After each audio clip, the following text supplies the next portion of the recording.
So direction, that's going to be our next category. I mean, one of the problems with this, of course, Christopher Nolan was not nominated, and the Coen brothers were. Yeah. And in all honesty, I was not a huge fan of True Grit. I thought it was a reverential piece of nostalgia, and it was good, a very un-Coen brothers-esque Yeah, exactly. film. This is this is by far their biggest box office draw ever. It's their biggest Oscar movie ever, even though they had Fargo in '96. They got 7 nominations. No Country for Old Men, which they won for, got 8. Mm-hmm.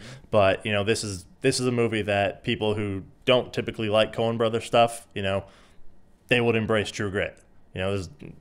That they're not going to win for A Serious Man. That's a very very small group of people really like. It's a very Jewish film. I don't think there's a Jewish film festival raging on right now. I don't think that we would get in trouble by saying it was a very Jewish film.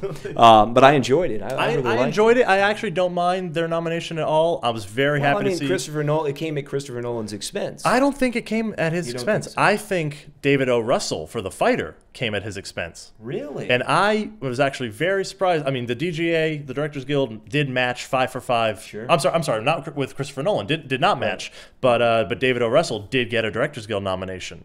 So I think The Fighter's a wonderful film. I do think and I think it is. It is a tribute to David O. Russell's Altman-esque kind of approach. He does have, he does have the Robert thing going. Definitely. But obviously Hollywood has embraced him and let go of. Everyone knows Christian Bale's tirades. A lot of people forget the whole, Lily Tomlin thing during I Heart Huckabees and all that. David O. Russell is not exactly the most loved guy. He's not, but he does things his way. He's kind of like Jim Sheridan. He makes movies his way, and doesn't care what people think, and that's great. But same thing. This is a film like the Coen Brothers. For David O. Russell, this is his biggest embraceable film.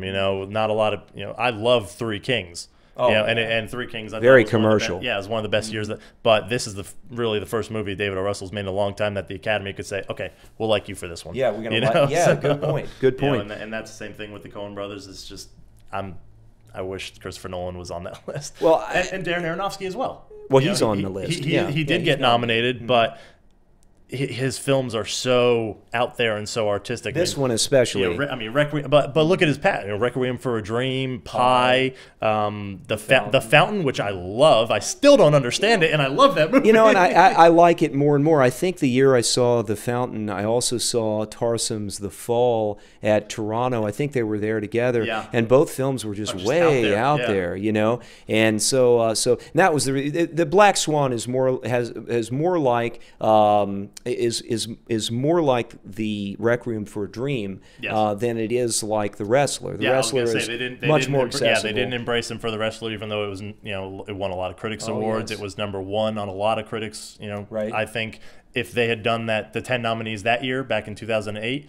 The 3. Oh, no question. There obviously would have been 5 more movies. I think 3 of those spots definitely would have been The Wrestler, would have been The Dark Knight, and probably would have been Wall-E. I think Wall-E would have gotten in there. Well, let's finish up with direction. I guess that it's between David Fincher and Tom Hooper. So everyone thought David Fincher would win the Directors Guild, and surprise, surprise, Tom Hooper won. Well, that was a big surprise. Yeah, absolutely. All the momentum this award season has been behind Social Network, and in 3 days it switched.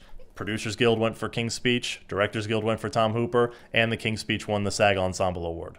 David Fincher has a great body of work. He's been nominated before. Tom Hooper kind of came out of nowhere in a sense on this. David Fincher's done this, that genre, with Seven, and with he finally got his first nomination for Curious Case of Benjamin Button. I just think that David Fincher's great body of work is going to result in him winning this award. I really do. And this is one of those years where it could be a split. So the best director category is down. Do you think who? Tom Hooper for The King's Speech and David Fincher for The Social Network. It's right now, David Fincher was so far ahead, and like I said, by winning the Directors Guild and a few other awards, The King's Speech has just jumped, over The Social Network. It definitely has the momentum right now. King's Speech could sweep the awards. It could. It very, very much could. I even saw someone online predicting Jeffrey Rush to win for supporting actor, which is complete category fraud, by the way. Yeah, I know your position on that. Your position is that that movie has two leads in it, Colin Firth and that's The King's Speech, Colin Firth and Jeffrey Rush, and you don't believe it's fair that Jeffrey Rush has so much screen time and yet he's nominated for supporting actor. But they don't want to pit him against Colin Firth, or else he wouldn't have gotten nominated anyway. It's the same thing of Jamie Foxx for Ray and Collateral, because in the Academy, not many people know this, but not with other awards you can. In the Oscars, you cannot be nominated against yourself in the same category. So what's your prediction, David Fincher or Tom Hooper? If I have to pick the one, I honestly think Tom Hooper is going to take it. I do think David Fincher should. I think Tom Hooper will. Just the 12 nominations. That's an amazing thing. 12 nominations shows how strong the love for the Academy is. I just think the skillful direction that was required to really pull off the complexity of The Social Network ought to be rewarded. I would not mind the split at all. There's a good chance that it could be a split year, like Crash and Brokeback Mountain, where Crash took picture, but Ang Lee won the Best Director award. That's actually the last time there was a split in the picture and director category. Really? Ever since then, Martin Scorsese for The Departed won, the Coen brothers for No Country for Old Men, Danny Boyle for Slumdog, and then last year the first woman, Catherine Bigelow for The Hurt Locker. So probably Tom Hooper is what you're thinking because of the momentum at this time. Yeah, I think David Fincher should win. I think Tom Hooper is going to take it. So that brings us to the Best Animated Feature category, and there are 3 films this year, one of which not too many people have seen, The Illusionist. Yeah. They had to fight. Wonderful film, though. Well, and they had to fight just to get the title for The Illusionist used, because as we know, a few years ago, Neil Berger film that was which I loved. Yeah, I actually had that on my top 10 that year. It's a worthy nomination. Jacques Tati and Sylvain Chomet, they've done this before. They were nominated for. It's a Jacques Tati tale, but Sylvain Chomet is the maker, and he was up for the Triplets of Belleville back in 2003. Yeah, I remember that. Yeah, that's up for them. But the fact that small movie, the Academy, especially with animated feature, they've been doing a lot of different stuff lately.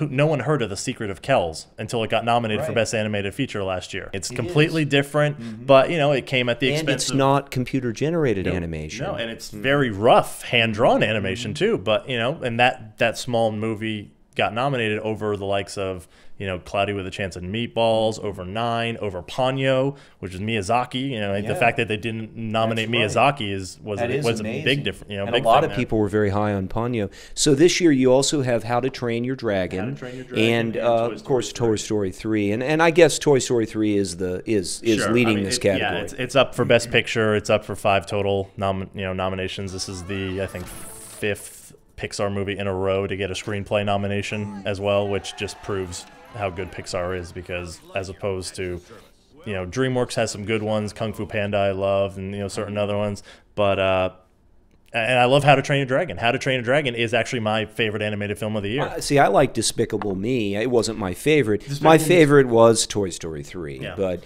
I'm surprised it wasn't nominated. But it's 3. Well, I wish. Yeah, that rule needs to change. That rule needs to change. Film. Go 5. The rule is if there's 15 films released. Actually, not even released. If there's 15 films released and submitted. Okay. Because there was, I think, 2 or 3 movies this year that came out that were not even submitted, and that would have pushed it over the 16 number. Well, and it's weird too. It would have been 5 nominations. If you look at the list of the submissions, you have something. You always have some ridiculous movie that's in that category, like a direct-to-DVD thing, like the Cinderella.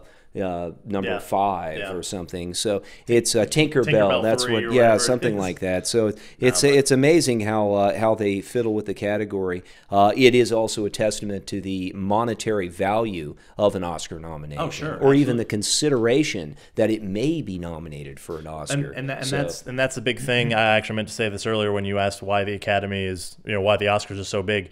It's because, like I said, the Golden Globes are a bunch of writers. The broadcast film critics and all different critics group, they're film critics. The people in the Academy are filmmakers. People don't realize it's such a cliche to say it's an honor to be nominated. For an Oscar, it really is, because the nomination process, everyone votes for Best Picture, but then you vote for your category, what you do professionally. Right. Cinematography, you nominate Best Cinematography. If you're an editor, you nominate Best Film Editing. So to get nominated, you really are being awarded by your peers, by the people who do the same job you do that they think you're nomination worthy for this year. So you think Toy Story 3 is going to win this? I mean, it's up for Best Picture. It's the biggest grossing movie of the year. Yeah. It's the biggest grossing animated film of all time, and it's, I think, like I said, I think How to Train Your Dragon, personally, I liked it a little bit better. But by giving it to Toy Story 3, not only are they awarding Toy Story 3, they're also awarding the entire trilogy. I guess that brings us to our last category, and that is the 10 films that are nominated for Best Picture. And we're not going to run down every one of them, but the top 2 appear to be The King's Speech and The Social Network. With maybe, Inception as the third possibility? Well, I actually think the third possibility is True Grit. 10 nominations. Wow. 10 nominations like the 12 for King's Speech. It shows that there's widespread love for a film, which is why not always but most of the time the film with the most nominations ends up winning. But yeah, I mean, it's between King's Speech and Social Network right now.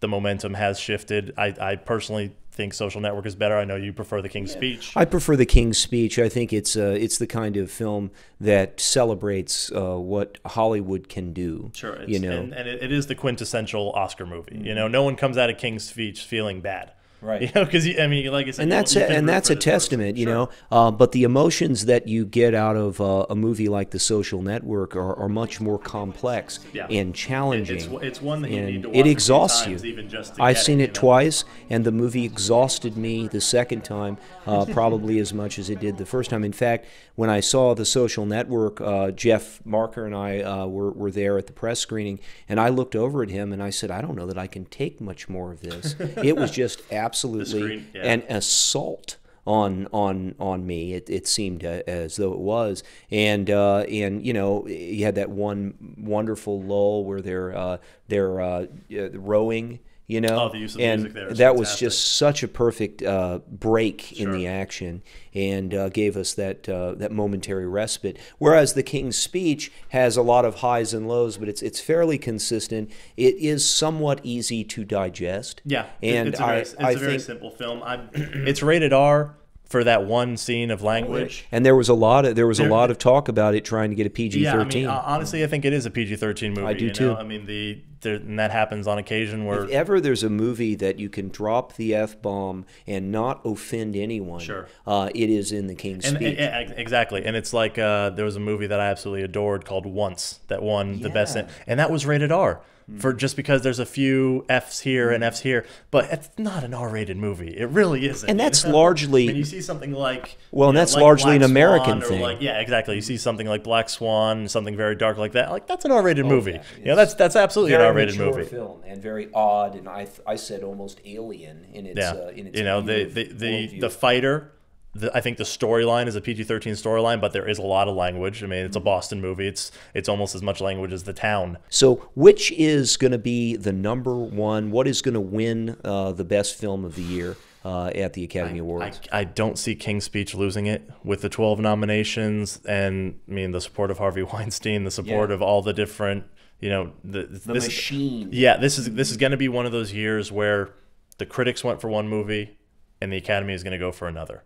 Like 2002, you had The Pianist and, The Hours winning a lot of stuff, and then Chicago won. Right. 2001, you had very dark movies, Memento, Mulholland Drive, things like that, and A Beautiful Mind won. This year, all the critics went for Social Network. The King's Speech is going to win. Well, there you have it. From the Oscar expert, The King's Speech is going to give Colin Firth his first Oscar. It's likely to be Best Picture of the Year at this year's Academy Awards. Of course, the Academy Awards ceremony, the awards that we watch on television, will be held on February 27th. That's a Sunday, of course, and it's kind of like a Super Bowl for film buffs. And I know Adam, you'll be watching it. I'll be watching it at an Oscar party, I'm sure. Thank you for watching the Film Fix this week. Adam Lucyk joined us to talk about the Oscars, and I'm sure we'll have you back in the future, Adam. You can read more about the Oscars on Adam's blog, the Oscar Beach House blog. We'll put a link to his blog on dailyfilmfix.com.